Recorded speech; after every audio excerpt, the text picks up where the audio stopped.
Good afternoon, everybody, and welcome. Appreciate you making the effort to join us here today. We will kick off today's press conference with opening remarks from our 5 speakers. Once they conclude, we will then go to questions from the floor. So with that, we will open it up with opening comments from Commissioner Brett Yormark. Brett? Good afternoon, everyone. Nice to see you. Thrilled to be here alongside Chancellor Boschini, Chancellor DeStefano, Jeremiah, and Rick. I want to thank TCU for hosting us today. I'm still getting over what an incredible season you guys had last year, and good luck this year. I'd also like to recognize some of our friends from Fox that will be joining us for the press conference. Obviously very excited for Big Noon kickoff right here on the TCU campus. It's almost been a year since Fox and ESPN doubled down on the Big 12. And I think a big part of that was the marketing, the promotion, and how they would elevate our membership and our conference. And I think a lot of that came to fruition this week as this game has been built up. Every time I turn on a TV station, certainly Fox, they're promoting this game. So all eyes will be on this game tomorrow, so I'm very excited, and I thank our friends from Fox again for all they do for us. I've said this now since I've been commissioner. I don't think there's been a better time than right now to be part of this conference for all the right reasons. We're coming off an incredible year, and I think our future was truly cemented this summer through expansion. And a catalyst for that expansion was Colorado.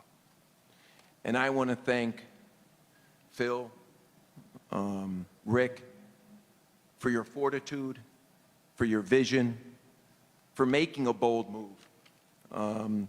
We are like-minded in every way. We appreciate you making that decision when you did, and I think that was the catalyst for some of the things that followed. So thank you so much. With that, I think I speak for everyone in this room. Welcome back to the Big 12. Let's take a look at a quick video.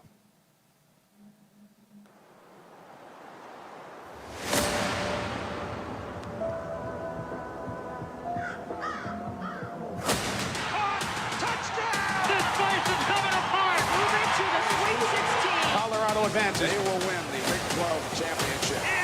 Incredible! Looks a little different around here, don't it? Feels a little different around here, don't it? It's a different time. This is a different era. We ain't talking cap, we gon' run it back. Shotties in the back, gonna run it back. And it's a leap and touchdown, Travis Hunter. Got it! Once again! We ain't talking cap, we gon' run it back. Run it back, run it back, run it back. Run it back. Who ready? I'm ready. Who ready? I'm ready.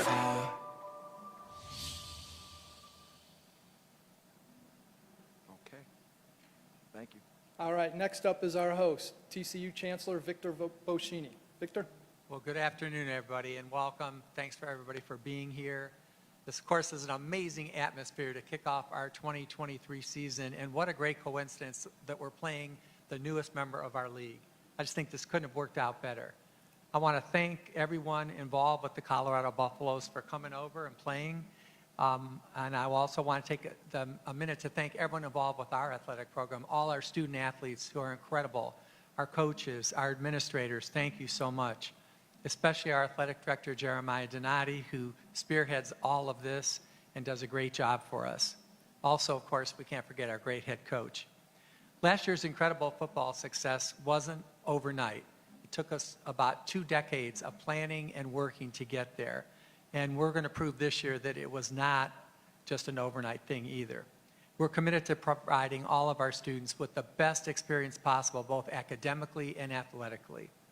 On behalf of everyone at TCU, I want to thank especially our great commissioner, who I also have to say has done an incredible job in the past 18 months. So thank you, Brett, for all you've done too.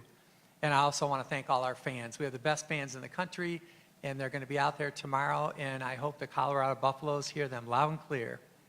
Right now, I'd like to say, let me let you hear from our great athletic director, Jeremiah Donati. Thank you.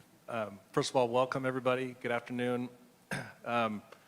before I make a few remarks. Rick, so that's the first and last time we're going to let a visiting team play a hype video in here, okay? I just want to be on the same page about that. Well, the next time we're together, you got to tell us what the dress code is here too, okay? So I told you to be hot. there you go. Yeah, it is a little So. warmer out there. So I'd like to start by saying thank you to Commissioner Yormark and the presidents and chancellors of the Big 12 Conference for their incredible leadership and vision. It's not lost on any of us that in a time of so much uncertainty and instability in higher education and in college athletics, probably more specifically, we have certainty, we have stability, and we have a bright, bright future in this conference thanks to that leadership. So we find ourselves in a great position of strength today, and we couldn't be more grateful for the Big 12 board and for you, Commissioner. For those of you who follow TCU closely, you often hear me say there's never been a better time to be at TCU, and I firmly believe that. Our best days are in front of us, but I'd also tell you there's never been a better time to be part of the Big 12 Conference, to be a member of the Big 12 Conference, and it's because of that leadership and the schools and programs that make up the conference, but it's also the tremendous broadcast and media partners we have in ESPN and Fox, and we're seeing it up close and personal this week with Fox and the massive exposure a broadcast partner like Fox brings. It's as big of a platform as there is in college football. The Big Noon window is the #1 window in all of college football, and tomorrow all eyes will be on us, on CU versus TCU here in Fort Worth, and we just couldn't be more excited about that. Finally, I'd like to officially welcome our friends at Colorado to the conference. We all know they're an elite academic institution, one that I've admired for a long time. On a personal note, I have a number of family that are alums from CU, and so this is really exciting for me. I get more chances to go back to Boulder and see family. But we know how much value you all will bring athletically and academically to the conference, and we're just excited about the fit, excited about the future. And who would have thought back in 2013 when we signed this game contract that we'd be here today, but we are. So officially, welcome back, guys. Go Thank Frogs. you. Next, we'll hear from the University of Colorado leadership, starting with Chancellor Phil DiStefano. Phil? Thank you, and good afternoon. I want to begin by thanking Brett and Victor and Jeremiah for graciously hosting us today. And we look forward to making many more visits to TCU's beautiful campus and conference partners beginning next year. The University of Colorado Boulder is a nationally renowned nationally renowned as an academic leader, and we believe joining the Big 12 will help provide increased exposure, not just for our student athletes, but also for our academic initiatives and our groundbreaking research. The Big 12 is a national conference that spans virtually the entire country, and we relish the opportunity to showcase CU Boulder to legions of new fans and prospective students across 4 time zones. I'd also like to thank Brett for outlining a vision for the conference that sets us up for success. By joining excellent institutions like our host here at TCU, we feel like the Big 12 is a formidable national force now and in the future. And I'm looking forward to opportunities for collaboration with Victor and our other conference colleagues on academic and research initiatives that can make the world a better place. Of course, CU Boulder also has a rich history in this conference, and I can tell you, these Buffaloes are excited to be roaming back to the Big 12. With that, I'll turn things over to Athletic Director Rick George.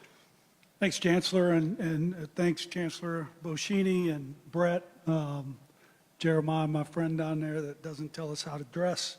But it's great to be here today and talk with all of you. And I can tell you, our student athletes and myself and our university, we're looking forward to joining the Big 12 next year. When we made this decision, it was with long-term stability and the overall well-being of our student athletes. It's always on the forefront of our minds when we make these kind of decisions. We feel like there will be less travel, better competition windows, and that'll help erase some of the burdens for our student athletes traveling like we have in the past.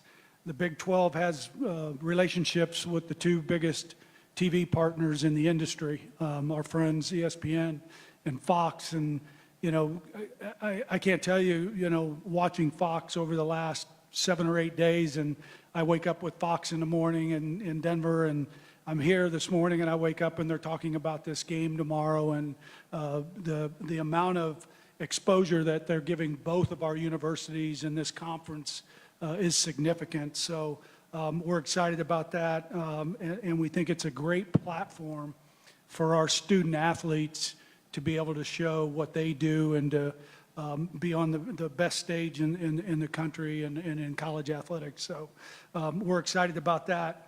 We're also excited about the long-term success that being in this conference will afford us.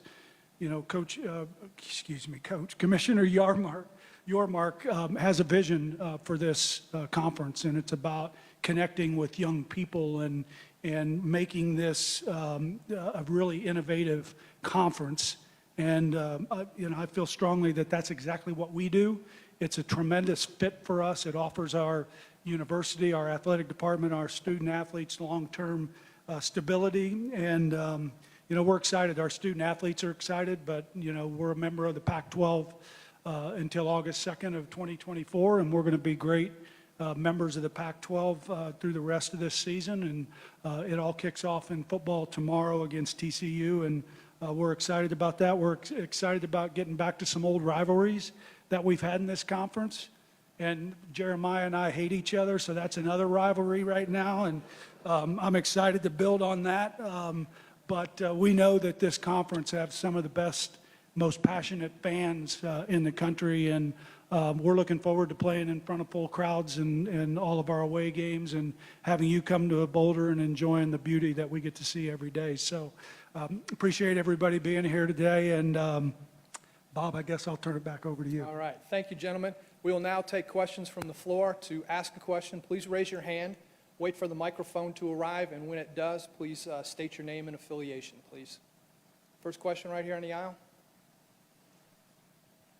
This question is for the Commissioner Yormark. Having covered Colorado, we saw the Pac-12 and TV negotiations for a really long time. I'm curious if you could go back and kind of share with us how you were able to get a TV deal done in 90 days. Took a lot of work from a lot of people. Obviously, I sit here today and pretty humbled about what we're able to accomplish in such a short period of time.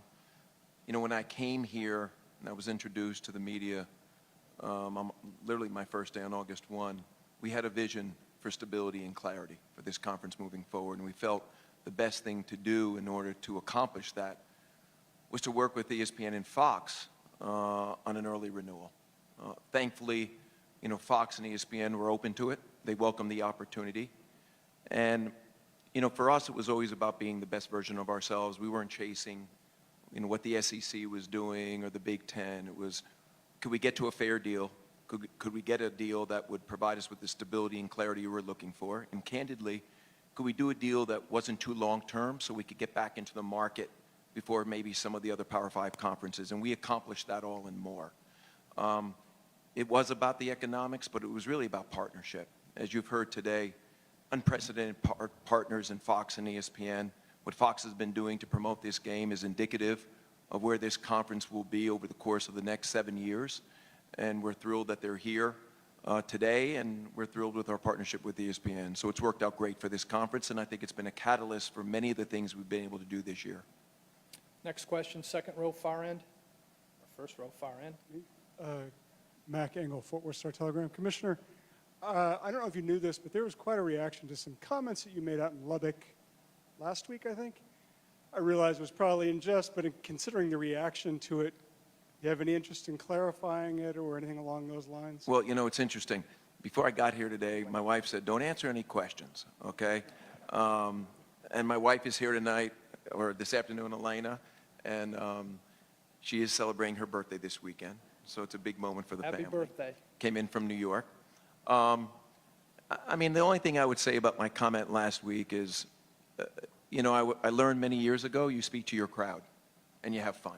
And that's what I was doing. I was speaking to the crowd at Lubbock. They were excited about the season. And I think college football is all about having fun. And I was having fun with the fans at Texas Tech. And that's pretty much it. All right, next question, second row, far side.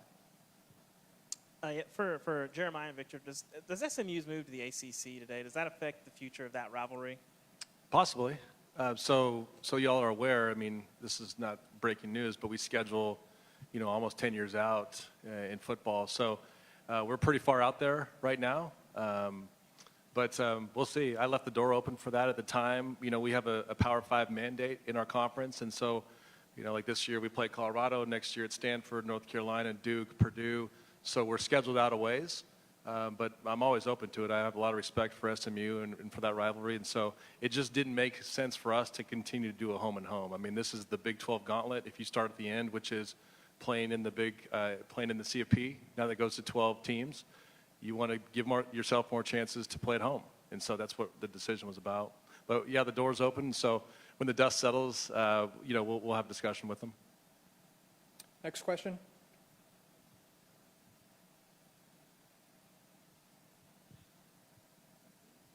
Hi, Ariel Orsuto with 9 News in Denver. My question is for the commissioner. What does having a coach like Coach Prime and his celebrity status kind of mean for the Big 12?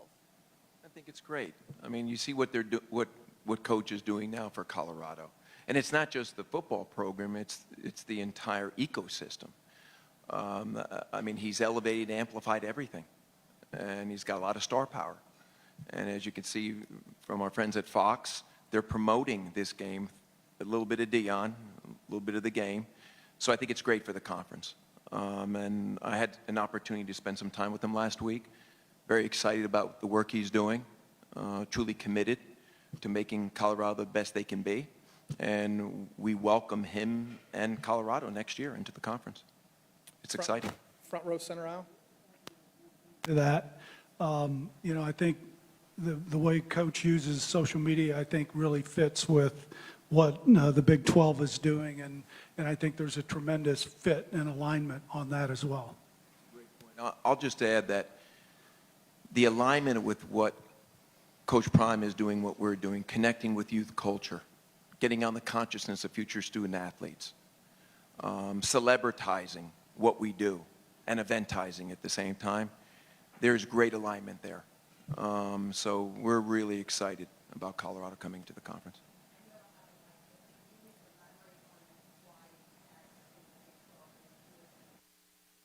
Well, I mean, it predates, obviously, bringing Colorado back. I mean, since I've been here, we wanted to modernize and contemporize this conference. We wanted to youth culture, everything, the guiding principle for everything, whether it's creating new IP or our championships or even working with the ESPN and Fox, is to get on the consciousness of future student athletes.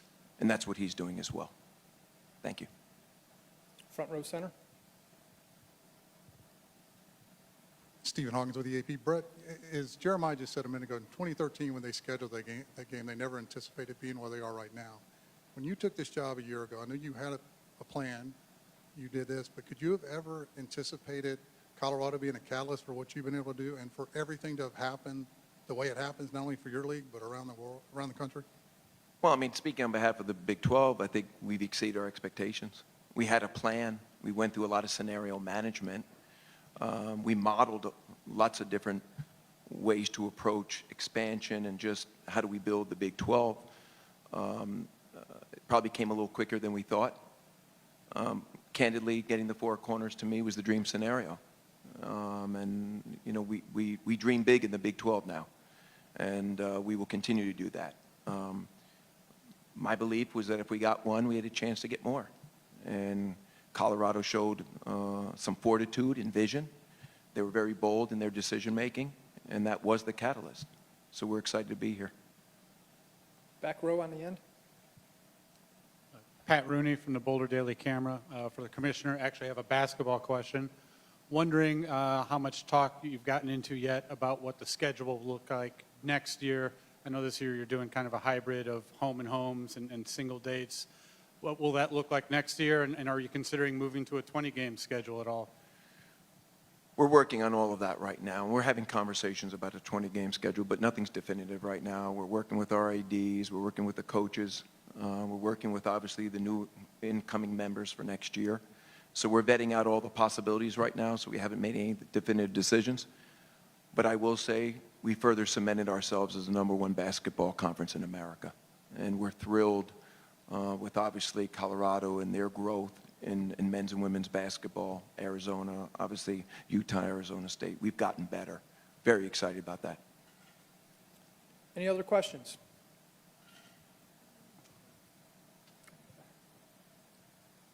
Rick, I was going to ask you, when you guys were pondering this move of coming back to the Big 12, and like the commissioner said, if you came, he felt like more would come. What did you anticipate would happen when you guys made the move? Because you were the first of the remaining Pac-12 to make a move.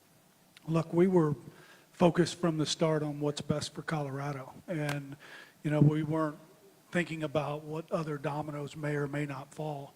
Our focus was on doing the best thing for our student athletes, for our university and our department. And, you know, as we evaluated and as we continue to do our due diligence, I think the chancellor and I had a conversation, and we just said, you know, this is the right fit for us. This is our opportunity to create some stability for our institution and our university, and it's going to give us a real opportunity to have long-term success. And so for us, you know, we spent a lot of time together, the chancellor and I, and you know, as we always do, we make the decisions that are in the best interest of our student athletes and our university, and we did that, and we're very excited about being in this conference in 2024.